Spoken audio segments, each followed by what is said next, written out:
तो देश का मूड मीटर में एक बार फिर आपका स्वागत है। हमेशा जवान रहने और दिखने की चाहत में इंसान क्या क्या नुस्खे नहीं आजमाता रहा है। इस कोशिश में इंसान सदियों से लगा हुआ है कि कैसे बुढ़ापे को ज्यादा से ज्यादा दिनों तक टाला जा सके।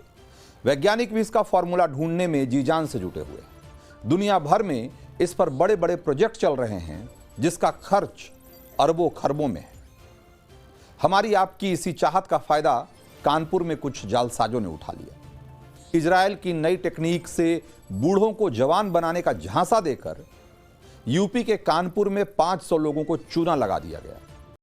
बुजुर्गों से 35 करोड़ की ठगी कर ली गई। सोचिए जरा, 35 करोड़। और इस चौंकाने वाली ठगी की खबर दुनिया तक सामने आने में इसलिए देर लगी क्योंकि ठगी के शिकार बुजुर्गों को इस बात का डर सता रहा था कि बुढ़ापे में जवान होने की ख्वाहिश दुनिया के सामने आ गई तो उनका मजाक उड़ाया जाएगा। लेकिन सच तो यही है कि सभी लोग ऐसा चाहते हैं।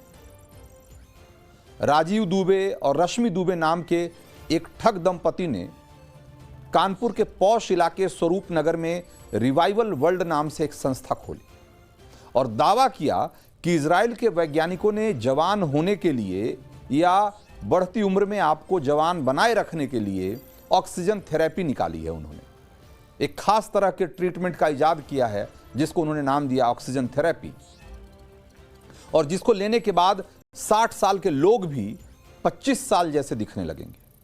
उन्हें बताया गया कि इसके लिए इजराइल से 25 करोड़ रुपए की कीमत वाली एक मशीन मंगवाई गई है।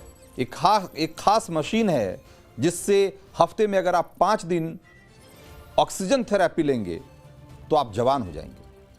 इस थेरेपी के लिए ठगों ने 6,000 रुपए से लेके और 90,000 रुपए तक के पैकेज बना रखे थे। ज्यादा से ज्यादा लोगों को फंसाया जा सके, इसके लिए नेटवर्क मार्केटिंग का पूरा फंडा लगाया हुआ था इन्होंने, जिसमें कि एक आदमी को के ऊपर ये जिम्मेदारी होती थी कि वो और लोगों को जोड़े और इस तरीके से उसे डिस्काउंट दिया जाता था। और थेरेपी शुरू करने के पहले जब उनको तारीख जो दी गई थी कि इस तारीख को हम मशीन मंगवा लेंगे और उसके बाद आप लोगों की थेरेपी शुरू हो जाएगी, उससे ठीक पहले दोनों ठग जो है वो फरार हो गए। इस तरह ठगी के इस चौंकाने वाले मामले की जो है वो जबरदस्त चर्चा होने लगी जब इन बुजुर्गों ने अपने घर वालों को बताया कि उनसे इस थेरेपी के नाम पे कितने पैसे ठग लिए गए। और दूसरी तरफ एक सवाल भी उठ खड़ा हुआ इस घटना के बाद कि क्या वाकई वैज्ञानिकों ने बुढ़ापे को रोकने का फॉर्मूला ढूंढ लिया है। यह जालसाजी थी, इसमें तो कोई दो मत नहीं।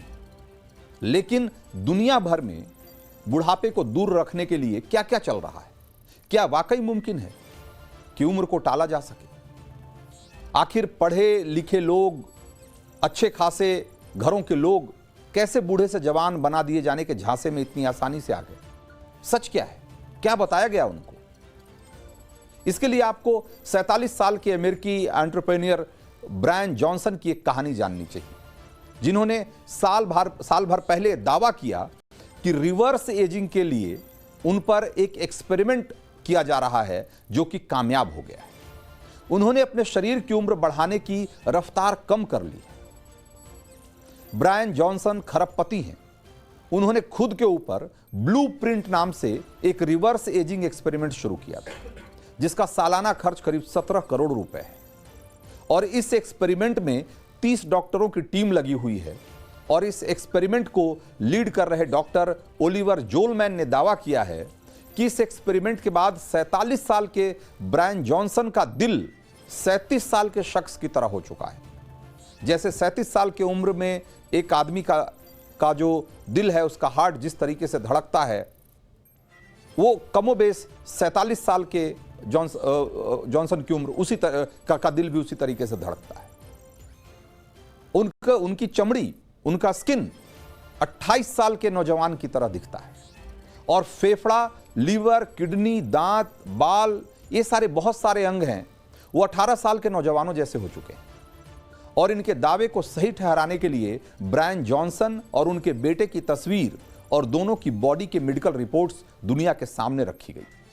ब्लूप्रिंट एक्सपेरिमेंट में लगी डॉक्टर की टीम की माने तो ब्रायन जॉनसन का शरीर उनकी मौजूदा उम्र से 31 साल ज्यादा जवान हो चुका है।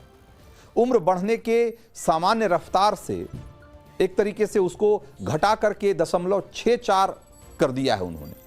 अब इसको ऐसे समझिए कि अगर एक आम इंसान का शरीर 12 महीने में जितना बूढ़ा होता है, ब्रायन का शरीर उसके लिए 19 महीने का समय ले रहा है। यानी ब्रायन के बूढ़े होने की रफ्तार सालाना 7 महीने घट चुकी।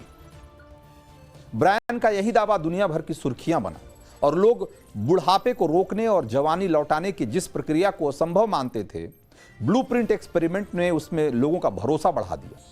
कानपुर में पढ़े लिखे लोगों में संभवतः ब्रायन की कहानी से उम्मीद जगी होगी और ऑक्सीजन थेरेपी के झांसे में आकर शायद इसी भरोसे में आ गए होंगे कि उनके साथ भी ऐसा हो सकता है। लेकिन क्या वाकई ऐसा होता है? इसके लिए आपको इंसानी शरीर के बूढ़े होने का वैज्ञानिक हिसाब समझना पड़ेगा। किसी भी जीवन की शुरुआत सिंगल सेल यानी कि एक कोशिका से होती है और यहीं से एक सेल टूटता है और 1 से 2 और 2 से 4, 4 से 8 और इसी तरीके से बहुत सारे सेल बनते हैं। नई कोशिकाओं के निर्माण के दौरान पुरानी कोशिकाएं खत्म होती रहती हैं, जिसे वैज्ञानिक भाषा में सेल साइकिल कहते हैं। हमारे आपके समझने के लिए इसे मेटाबॉलिज्म के तौर पर भी समझ सकते हैं। इन्हीं कोशिकाओं से मिलकर टिश्यू बनते हैं और टिश्यू से हमारे शरीर के अलग अलग अंग। एक जवान इंसान के शरीर में 37 अरब सेल होते हैं और एक सेल ज्यादा से ज्यादा 50 बार तक डिवाइड हो सकता है और इसलिए एक उम्र के बाद सेल साइकिल में डिस्टरबेंस पैदा होने लगता है और हमारी उम्र बढ़ने लगती है, बुढ़ापा दिखने लगता है। वैज्ञानिक भी मानते हैं कि अगर किसी भी जिंदा सेल्स की एक्टिविटी पर किसी तरीके से कंट्रोल किया जा सके तो इंसानों की उम्र घटाई जा सकती है, बढ़ाई जा सकती है और एक न एक दिन अमर होने का फॉर्मूला ढूंढ लेने का जो यकीन है वो इसी वैज्ञानिक आधार पर टिका हुआ है। साल 2022 में एपीजेनेटिक्स रिसर्च प्रोग्राम के तहत एक स्टडी की गई। इसमें दावा किया गया कि वैज्ञानिकों ने ऐसा मेथड खोज निकाला है जिससे ह्यूमन स्किन सेल की उम्र जो है वो 30 साल तक रिवर्स की जा सकती है। यानी अगर किसी व्यक्ति की बायोलॉजिकल उम्र 70 है तो उसकी स्किन की उम्र जो है वो घटा करके 40 साल के आसपास की कर दी जाएगी और अगर दूसरे ऑर्गन के सेल्स भी इसी तरीके से उनको भी कंट्रोल किया जा सके तो बहुत मुमकिन है कि मौत टाली जा सकती है। तो इस तरह से दुनिया में तमाम ऐसे संगठन हैं, इस तरह की कंपनियां हैं जो कि उम्र घटाने के या यूं कहें कि अमरता का फॉर्मूला ढूंढने में लगे हुए हैं और उसके लिए बहुत सारे पैसे भी खर्च किए जा रहे हैं, क्योंकि आने वाले दिनों में इस दुनिया की में नौजवानों की तादाद घटती जाएगी और बुजुर्गों की बढ़ती जाएगी। इसलिए इसका एक बड़ा बाजार तैयार होता हुआ दिख रहा है और इसीलिए इसमें इतनी बड़ी फंडिंग की जा रही है, निवेश किया जा रहा है।